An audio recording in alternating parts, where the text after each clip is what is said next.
Everyone. In this lecture, we're going to go over a bit of the history of colonisation and or invasion, and kind of go over some of the historical issues that I think are very important when it comes to being in the classroom. So to start with, in the last lecture, I talked a bit about culture. But I'm going to start by talking a little bit about the First Fleet and some of the big issues that came up from that. So one of the first issues is this issue of having a treaty. So before the First Fleet came to Australia, most colonisation efforts in the Americas and in Africa started by creating a treaty. And it was normal government policy in Great Britain, in the United Kingdom, to always establish a treaty with the natives. Now, for some reason, when Captain Cook visited Australia and then later Arthur Phillip in the First Fleet, no negotiations were made to sign a treaty for land. Because Cook had said that the land was terra nullius, which meant uninhabited, they kind of came to the belief that they didn't need to go through the process of coming up with a treaty to have an agreement of where to land, where they can grow food. And this is partly because of this social Darwinist belief. They believed that there was no houses. They said there was no houses. They said there was no farming, no agriculture, no science or technology.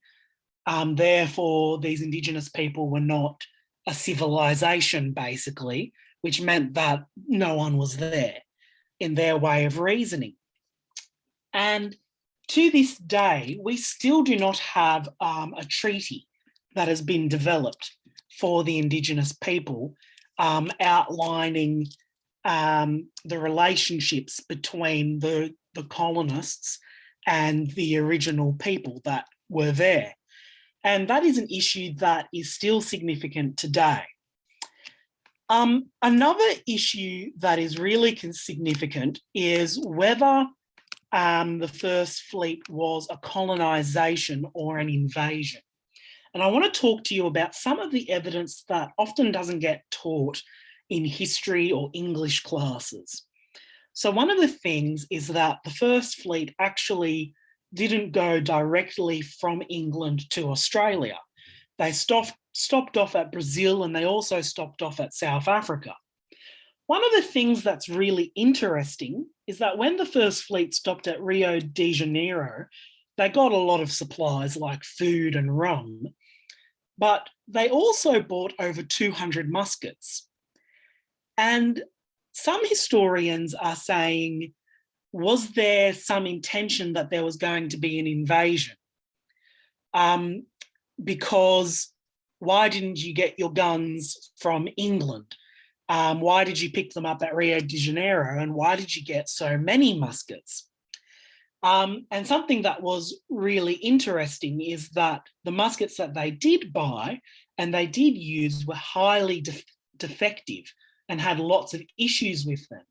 So when conflict did break out in Parramatta in the early years of the settlement, it was actually very even conflict because the accuracy of the guns was so bad compared with the accuracy of the Indigenous spears that could be thrown at a further distance away. And so early on, the conflict was actually very even. And this leads us to a second thing that a lot of historians are starting to question as to whether this was intentional or whether it's a coincidence. When Captain Cook was exploring the area of New Zealand and Australia, one of the people that came along with him was Sir Joseph Banks. And Sir Joseph Banks was with Captain Cook. And when they came back to England, one of the things that they noted was that he was one of the main proponents for saying we should colonise Australia. Joseph Banks and Captain Cook both had history together, They had both previously served in the United States. And in the United States, one of the things that had happened is that soldiers had used scarlet fever scabs. Have I got the right? Sorry, not scarlet fever, smallpox. I've got the wrong disease. And they'd put scabs of smallpox onto pieces of cloth and gave it to the natives. And it wiped out a significant amount of the native population in the United States.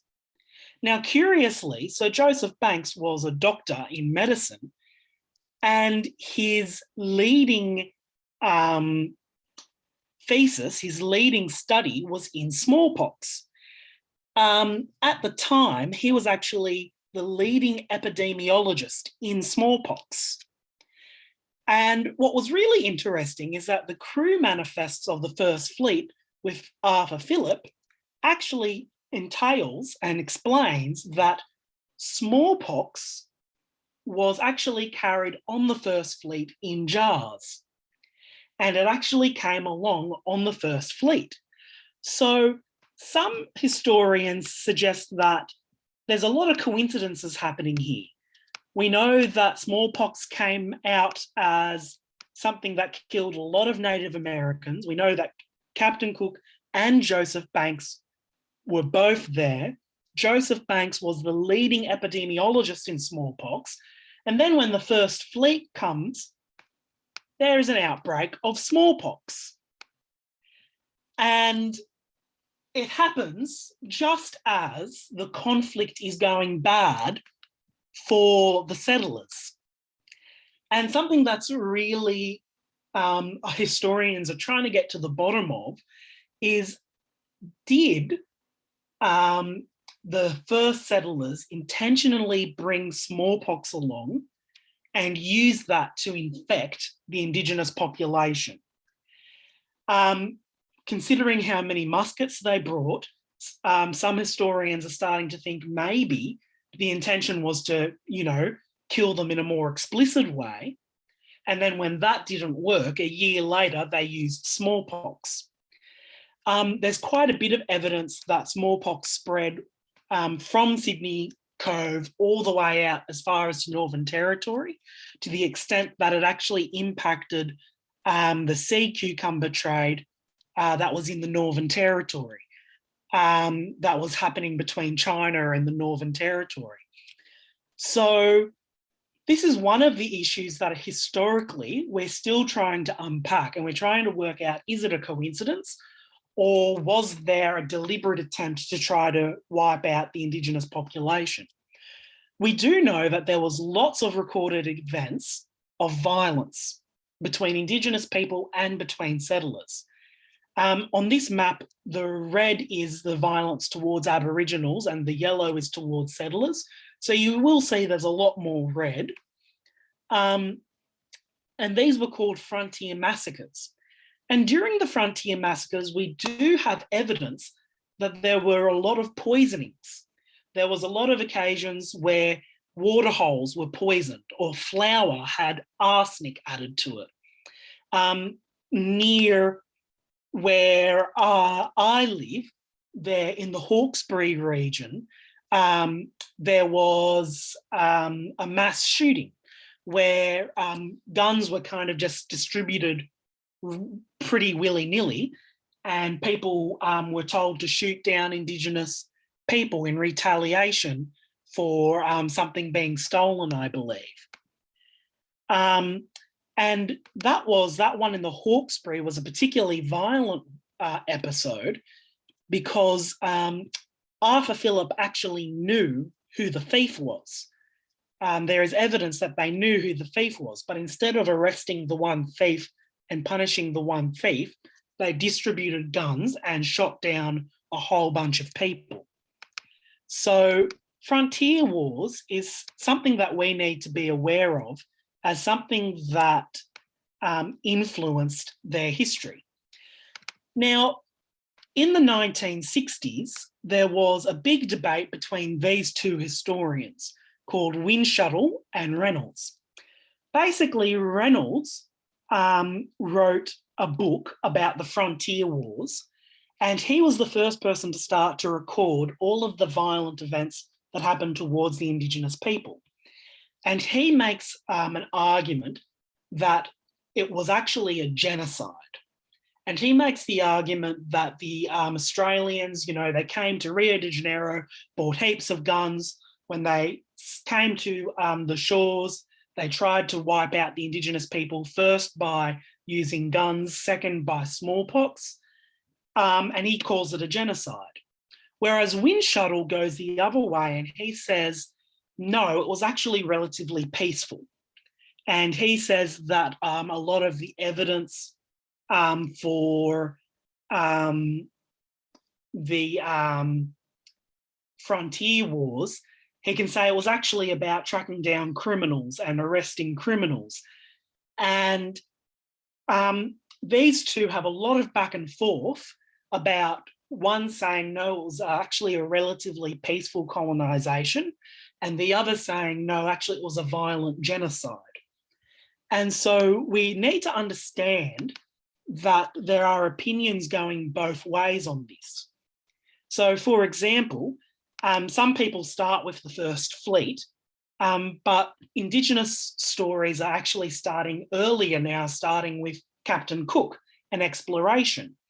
One example is that when Captain Cook came to explore, there was actually this lady here, I've forgotten her name. She was actually in a classroom one day in Sydney, and a teacher was explaining that when the First Fleet first came, the Indigenous people came to the ship shouting "Warra, Warra, Warra," which means, you're dead, go back home, because they thought they were spirits. That Captain Cook shot over the heads of them as a warning. And this girl stood up in class and said, that's wrong. That's not what happened.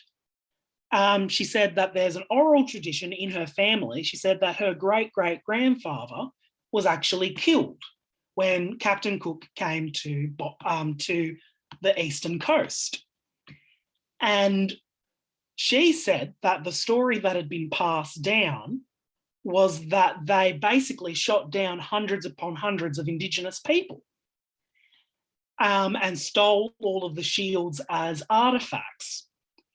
Now, initially, we didn't pay much attention to these stories because Captain Cook wrote stuff down in his journal. So he went with written records as opposed to oral tradition that has been passed down. But not so long ago, all these shields that Captain Cook took to the United Kingdom have been put on display in museums. And we've discovered that there's a whole bunch of bullet holes through them. And this actually makes us think that this oral story that has been passed down generations might actually be more true than the journals, or more of a reliable version of the story than the version that Captain Cook wrote down in his journals. But once again, there's a lot of debate here. More recently, there's been debate over the nature of Indigenous culture before the First Fleet came and before Captain Cook came. There's been things like on the Central Coast Hunter region, one of the main spirits is Bayami. And Bayami is treated very much like a deity. And we know that early on, one of the first Presbyterian pastors to try to evangelize to Indigenous people tried to explain God by calling God Bayami, and told the gospel story using Bayami instead of Jesus, using Bayami as the word for God. And one of the things we're trying to understand is how much of that Christian idea and Christian thinking has gotten into the Indigenous belief system, and how much of that was there beforehand. Was Bayami seen as a creator spirit before the First Fleet came? One of the other things is farming. There's been a lot of debates over whether Indigenous people farmed. So in a book called Dark Emu by Bruce Pascoe, he talks extensively about how Indigenous people did fire stick farming. So I've put a link to this video, and this video explains it much better than I will. But basically, they burnt certain areas off so that kangaroos would stay in one area, emus would stay in another area, and then other areas, grains and vegetables could be grown. And what was interesting is that the Indigenous people didn't use fences. They didn't use wire. They didn't use any boundaries. But using the burning technique, by burning areas of land, it actually separated animals from plants so they could hunt animals when they wanted and they could harvest plants whenever they wanted. Now, there's a lot of people who have come against Bruce Pascoe saying, once again, this is oral tradition. And you're making these this case on flimsy evidence. Similarly, Pascoe talks about the use of building dams in rivers, and this is an image of dam building in Indigenous culture.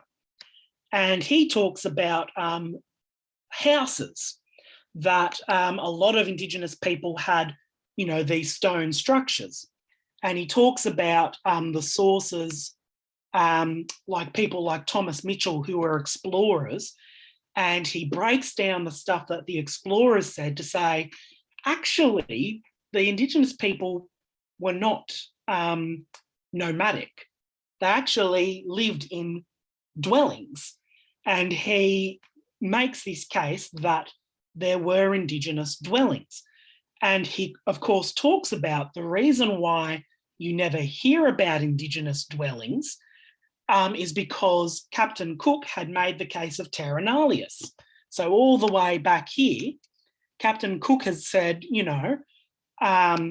this is, no one lives here. This is vacant land, so we don't need to make a treaty. And so people like Bruce Pascoe and other historians say that they either ignored the civilization that the Indigenous people had, or they didn't recognise it. And so these are things that we need to be aware of. So when it comes to what we're teaching, when we're teaching design technology, one of the things we have to do is we have to start acknowledging that Indigenous people did have their own concept of engineering. They did make their own fishing traps. They made their own